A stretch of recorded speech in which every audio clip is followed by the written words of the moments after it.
All right, so we got some pretty wild to dig into today. Yeah, this is some next level stuff. Leaked files, man. Oh yeah. Straight from the digital underground. Love it. It's called YAIO's Ultimate Udio Guide. YAIO. Yeah, I've heard whispers about this guy. Oh, he's the real deal. Definitely not your average AI music tinkerer. No, this is like He's a serious business. yeah, it's like finding the Necronomicon, Oh. but for making AI tunes. Okay, I'm intrigued now. Oh, you should be. So what's so special about this guide?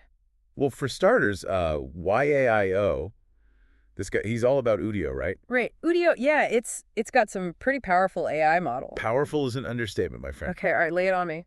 This guy, it's like a blueprint For what? for crafting AI music that could fool anyone. You're saying this stuff sounds human. Oh yeah, if you're sneaky enough. Damn. Okay, I'm all ears.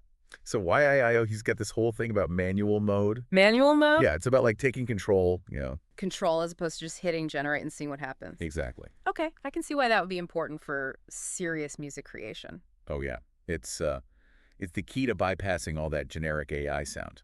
Right, you want to tap into that raw power. Raw power, exactly. So how do you do that? How do you activate manual mode? Well, it's all about using what YAIO calls tag-based prompting. Tag-based prompting, huh? So we're talking keywords. Keywords, but with a twist. Okay, I'm listening. Get this, he pulls these tags from Rate Your Music. Rate your music. You mean those hyper-specific genre tags like shoegaze or Nintendo core? Yeah, all those crazy niche ones. Seriously, those are the key to making good AI music. According to YAIO, they are. This is getting weirder by the minute. Oh, just wait. It gets better. Okay, I'm ready for it. So instead of like typing in some vague description like you do with most AI stuff, Right. you hit Udio with these super specific RYM tags. Shush, It's like speaking the AI's language. I kind of love it. Yeah, you will. So I gotta ask, why rate your music tags specifically? YAIO says they're like a secret code man. Oh. They let you tell the AI exactly what vibe you're going for. Like, Yo, give me that 80s synth pop with a touch of melancholy. but hold the cheese. Exactly. That's wild. Right. So we're not just talking about picking a genre. We're talking about like really dialing in the mood. Exactly. And there's another thing that YAIO emphasizes that's kind of unusual. Okay, hit me. Lyrics. Lyrics. Yeah, and Udio. But usually you think of the music first, right? Yeah, most people would start with a beat or a melody. So this guy's saying lyrics are the foundation. That's what he says. Huh. Interesting. He even suggests using GPT-3 to write them, or at least refine them. So it's like a double whammy of AI. GPT-3 for the words, Udio for the music. That's actually pretty clever. Oh, it's genius. All right, so we got the lyrics. Now what? Now we bring in the big guns. What's that? Udio 32. Udio 32. Yeah, this is YAIO's weapon of choice. Okay, what's so special about this model? Well, it generates these short clips, right? 32 seconds each. Okay. And you use those clips to build your song. It's like musical Legos. Yeah, but for the digitally enlightened. I like it. But here's the thing. You're not just hitting generate and hoping for the best. So what's the secret sauce?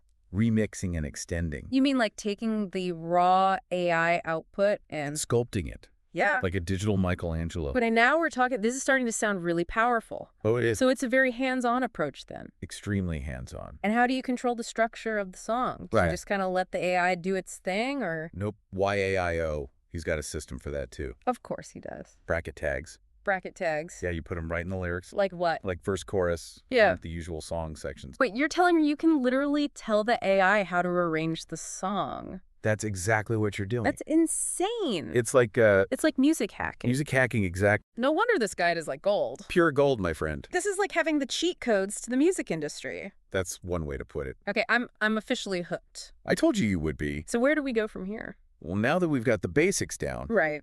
we got to dive into the nitty-gritty. The nitty-gritty. How to actually use these RYM tags to make something that doesn't sound like garbage. Yeah, that's the important part. And trust me, YAIO's got us covered. All right, lead the way. Let's do this. Okay, so we've got manual mode, we've got RYM tags, we've got bracket tags. It's like It's a lot to take in. it is, but once you wrap your head around it, Yeah. it's actually pretty straightforward. Okay, so let's break it down. Break it down. How do we actually use these REM tags to make something decent? All right, so the main prompt in Udio, right? Right. It's like your Sonic shopping list. Sound shopping list. You just feed it the tags, The ROM tags. Yeah, the tags that represent the sounds you want. Okay, so like if I want What? some dark industrial techno banger, Oh, yeah. I would throw in tags like industrial techno, dark, heavy. It'd be something like dystopian for that extra edge. Yeah. And don't forget those super specific genre tags. Right, the really weird ones. Those are the secret sauce. So like dungeon synth, cyber grind. Throw it all in there. The more niche, the better, huh? Absolutely. So it's not just about picking a genre, it's about like... It's about layering these tags. Yeah. Like building a wall of sound with code. Okay, I like that analogy. But here's a little pro tip from YAIO. Hit me. The order of the tags matters. Really? Yeah, the AI seems to prioritize the tags that come first. So if I want that industrial techno sound to dominate... Make sure it's at the beginning of your prompt. Makes sense. It's like writing code, right? The order of operations matters. Right.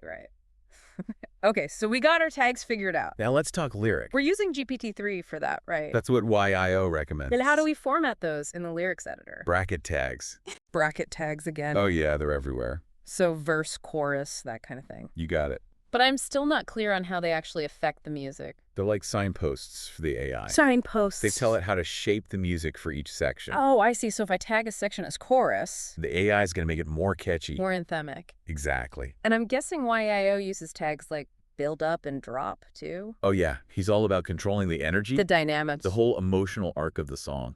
Damn, that's some next level stuff. It's like programming emotions into the music. I know, right? Oh, and here's a weird one. Okay.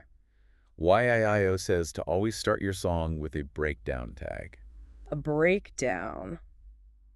But that usually comes later in a song. I know, right. So why start with a breakdown? He says it gives the AI a neutral starting point. Like clearing its musical palette. Before the main course. Exactly. Okay, so it's all about setting the AI up for success. Giving it the right cues, the right instructions. Why? Now let's talk about remixing. Remixing those 32-second clips. Yeah, sometimes you get a clip that's almost perfect. But there's just one little thing that bugs you. A weird synth sound or a drum beat that's off. Yeah. That's where the remix function comes in. So you can tweak those almost perfect clips. Without having to start from scratch. That's handy. Super handy.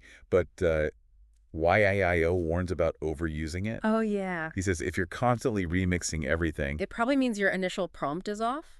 Or your lyrics. Right. It's like trying to polish a turd. Sometimes you just got to start fresh. Exactly. All right, so we've covered Udio 32. What about the other model? Udio 130. Yeah, the one that's a little more, unpredictable. Yeah, let's call it unpredictable. YAIO says it's best for longer instrumental pieces. Like ambient soundscapes or something you'd hear in a David Lynch film. So more atmospheric, less structured. Exactly. But even with instrumentals, yeah, Udio 130 can be a bit of a gamble. How so? It might throw in random vocal snippets. Really? Or go off on a weird tangent that makes no sense. Sounds like you need to be prepared for anything with that one. Oh yeah, it's not for the faint of heart. So we got our tools, we got our techniques. We got our mad scientist lab coats on. What's next? Next, we got to answer the big question. The big question. What makes a good song anyway? Yeah. All right, so we've got all this AI music stuff figured out, but there's one thing that's been bugging me. Yeah. What's that? What makes a good song anyway? I mean, we can use all these fancy AI tools and techniques, right, but at the end of the day, does it even matter if the song sucks? That's the million-dollar question, isn't it? It is. YAIO actually touches on this in his guide. Oh, yeah. He says that ultimately a good song is one that evokes an emotional response. So it's going to make you feel something. Exactly, whether it's joy, sadness, anger, nostalgia. Okay. A good song connects with you on a visceral level. But how do you program that into an AI? Yeah. Can a machine really understand human emotions? That's the debate, right?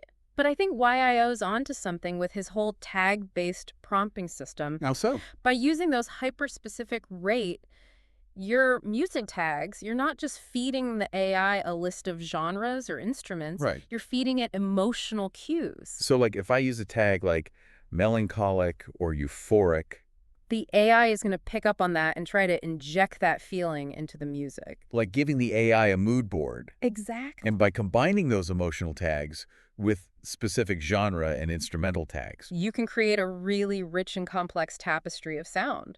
That's pretty wild. Yeah. But what about bad songs? What makes a song suck? I think bad songs are the ones that lack that emotional core. Oh, They might be technically proficient, they might have a catchy melody, yeah. but they don't connect with you on a deeper level. So it's like listening to a robot playing scales on a piano. Exactly. It's impressive, but it's soulless. And I guess that's the danger with AI music, right? It is. If we're not careful, we could end up with a world full of technically perfect but emotionally vapid songs. A world of musical zombies. Exactly. So how do we avoid that? I think it comes down to intention. Intention. Yeah, when you're creating music with AI, you need to have a clear vision in mind. Okay. What kind of emotional response are you trying to evoke? What story are you trying to tell? So it's not just about throwing a bunch of tags at the AI and seeing what happens. No. You need to have a purpose. Exactly, and that's where the human element comes in. Okay. The AI is a tool, but it's up to the human artist to guide it, to shape it, to imbue it with meaning. So we're like the conductors and the AI is the orchestra. I like that we're the ones who provide the vision, the inspiration, the soul. Man, this is getting deep. Yeah, I need a drink. me too. But before we hit the bar, Yeah. I think there's one more thing we need to address. What's that? The responsibility that comes with this power. Responsibility. We're talking about tools that can create incredibly realistic and emotionally impactful music. Right. We need to be careful about how we use them. So like no creating fake diss tracks or propaganda anthems. Exactly. We need to use these tools responsibly, ethically, and with a deep respect for the art form. All right. I'm down with that. But enough with the serious stuff. Yeah. Let's get back to the fun part. I'm ready to fire up Udio and start cooking up some bangers. Me too, man. Let's unleash the AI beast and see what kind of sonic chaos we can create. All right, folks. That's it for this deep dive into the world of AI music. Hope you enjoyed it. We hope you learned a thing or two about how to make music that doesn't suck. And remember, with great power comes great responsibility. Use your newfound AI music skills wisely. Peace out.